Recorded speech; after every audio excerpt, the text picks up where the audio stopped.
After 3 long weeks away, the Grecians are back at home with a new manager in the dugout as we take on Peterborough United. Welcome to Park Life.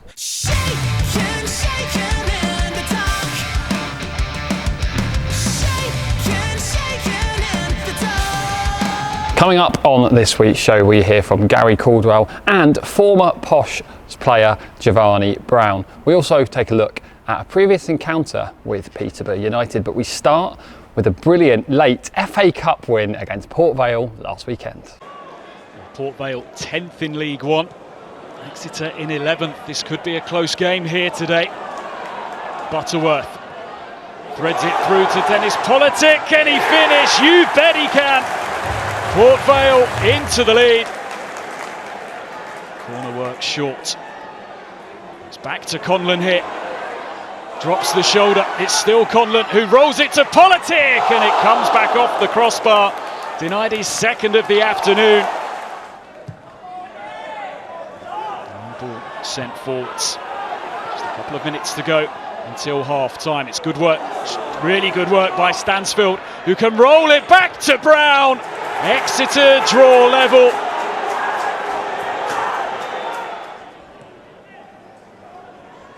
Timothy Dieng gives it to Brown, who's got some space to move into here. Giovanni Brown, stunning strike! And Exeter lead for the first time this afternoon. Collins, he's gonna have a go, and it comes back off the frame of the goal. Worrell clips it in. Retrieved over on the far side. Port Vale with plenty of numbers forwards here. Charlesley might be able to step in. He sends it across goal, and it breaks the Butterworth. And with 3 minutes left to play, Port Vale draw level. Caprice, is there still to be a twist in this game? Collins eyes it up. It's a magnificent goal. And it surely sends Exeter into the second round. Aidan Stone is up. Last chance perhaps for Port Vale. It falls to Butterworth, and it's clawed out. Fantastic save. And Exeter are on their way through. This weekend, the club will pay tribute to our fallen service men and women in our annual Remembrance fixture. Before the game, the playing of the last post will be followed by a minute's silence before kick-off, and both a supporter from Exeter and Peterborough will lay a wreath in their memories. So before the game, please make sure you're in the ground in plenty of time if you'd like to pay your respects. Now, in case you didn't notice, there's a new man in the dugout. After 3 games on the road, Gary Caldwell cannot wait to experience that SJP atmosphere for the first time at this weekend. Here's what he had to say ahead of the game against Peterborough. Yeah, I can't wait. It's been a long time coming. It's strange coming in the middle of a season and having so many away games. But finally at St James's Park, meet the home crowd, get that support that we need. And looking forward to try and get them the 3 points. And I'm sure we must go into the game on confidence based on that last, couple of minutes winner against Port Vale on Saturday. Yeah, I think it was big that we won the game. I thought we deserved to win the game on the second half performance, but the way the players reacted to losing a goal so late in the game, which was a big blow, disappointing, but they got straight back up and came back out and scored a magnificent goal. Archie, passing it into the top corner, and the celebrations at the end was great, because I think the players deserved that. They put a lot of work in and probably haven't got the rewards they deserved in the first 2 games, so to come through that with a win was really important. This week is EFL Youth Development Week, with clubs encouraged to shine a light on their academy success stories. Now, the 30th of January 2016 away to Hartlepool may seem as an insignificant game, but did you know that is the last time the Exeter City starting 11 did not contain any former academy scholar? And even then, Jamie Reid came off the bench. 395 games later, the record continues of having at least one academy graduate in the starting 11. Last season, City handed an average of 5.41 starting lineup places to academy graduates, which smashes the league's average of 1.25. And already we've handed 8 academy scholars first team debuts this season, which again smashes any previous record at the football club. You can check out loads more stats from EFL Youth Development Week across our website. But as always, please keep hailing those local lads who love the red and white, because after all, the academy is dynamite. City's leading marksman this season with 10 goals and 7 assists is of course Giovanni Brown. Here's what he had to say as City take on his former club. So Giovanni, before we talk about Peterborough, we've got to speak about that goal on Saturday because we haven't seen you since. I mean, how does that rank in your best goals? I would say it's definitely up there, just for the fact of it was a clean strike. A lot of people don't think that I hit the ball hard enough, often enough as well. So, no, it was a good one, and especially in the circumstance of the game, you know, to get us ahead was very important. Did you know as soon as you'd hit it that it was going in as well? Yeah, it's kind of one of those ones where it's, because the pitch was obviously not the greatest, but it took a little bobble when you only hit one, and then it's just like, oh, that was clean. So then it was just about making sure it went in the net before I started celebrating. And quite the celebration as well. I think it was probably wetter than you realised when you ended up on your back. Yeah, I didn't expect that. I thought it was just going to be a knee side, but turned into a body side, you know, but it was good, it's all right. 17 goal contributions so far already, and we're only just in November. Best of your career, I guess, and I mean, how happy are you with your form at the moment? No, yeah, definitely. I feel like it's been a very good start to the season. You know, I see it on Twitter a lot, but being on penalties help, you know. So, you know, but no, it's started off the season very well, and obviously I'd just like to continue it for as long as I can. October saw double delight for City's number 9, Jay Stansfield, as he won the Carpet-Right Player of the Month after 4 goals and 2 assists during the month of October, including a stunning strike at Charlton, which was also voted the Vosper's Goal of the Month. Let's see just how Jay's October panned out.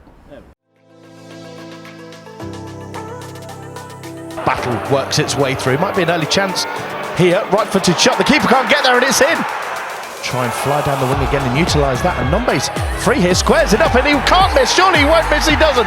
Jay Stansfield wheels away and celebrates his second of the day. His clearance headed back in though. Stansfield has a shot. Oh! What a fantastic strike from Jay Stansfield. Stansfield needs to play the ball in here from Nombe. Nombe goes a little bit wide, but Nombe might be able to get it back for Stansfield! And Jay Stansfield brings Exeter level immediately with his first goal at St James Park. The man on loan from Fulham does the familiar knee slide so famous. Fortunately, Argyle left their speediest player back, Bardi Mumba. Stansfield's got away from him. Stansfield into penalty out from the angle. Still going Jay Stansfield. Puts it across. It's a tap in. That's good defensive work by. But now here's the chance. There's the goal. Nombe's got in, and City over in front again. And Argyle, the architects of their own undoing. They're just.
We have to rewind the clocks back 12 years to find the last league encounter between the Grecians and the Posh. It was a topsy-turvy encounter at the Park, which ended 2-2, and here are the highlights.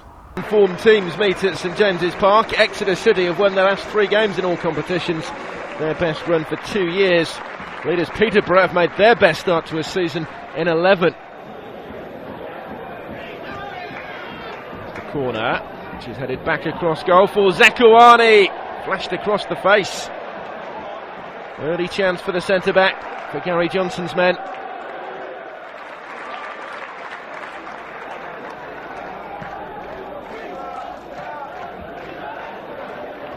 The joint top scorers in League One so far this season, and they've added to their tally here. I think that's an own goal.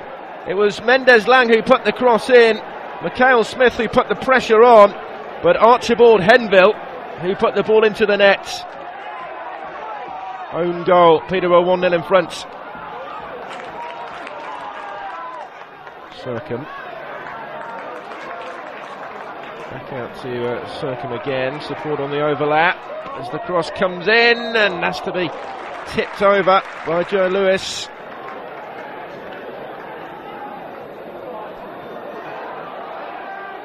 Through for Nardiello.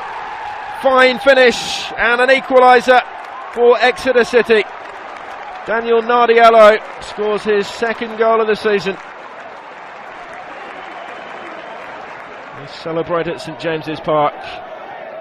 Took it really well.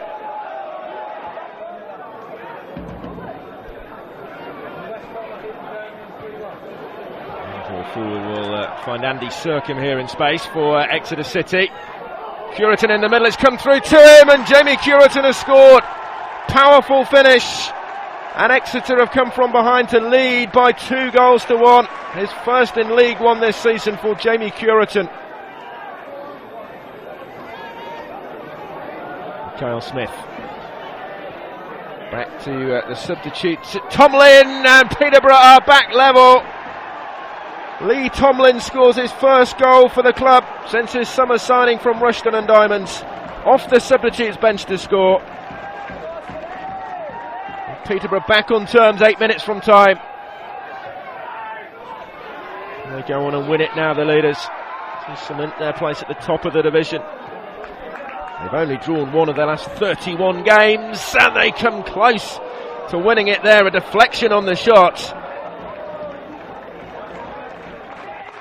Corner for Exeter City, they press for the winner too, and it's scrambled off the line somehow. Honours even at St James's Park.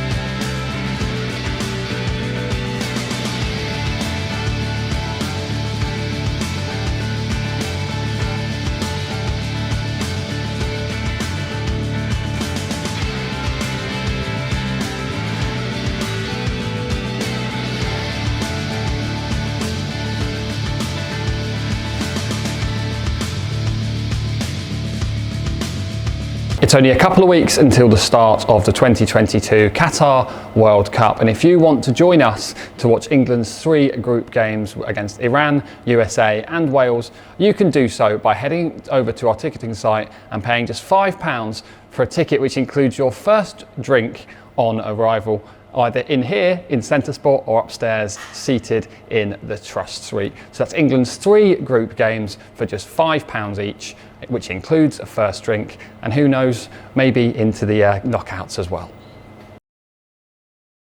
That is all we've got time for on Park Life this week. Thank you so much for joining us. Of course, the best place to be on Saturday is right here as part of the atmosphere at the park, and tickets will be on sale right up until kickoff. But don't hesitate, head over to the website and pick up yours online. It saves queuing and a couple of quid as well on the matchday prices. If you can't be with us, you can follow the game on iFollow. Overseas, you can watch the game with a match pass or an audio pass in the UK.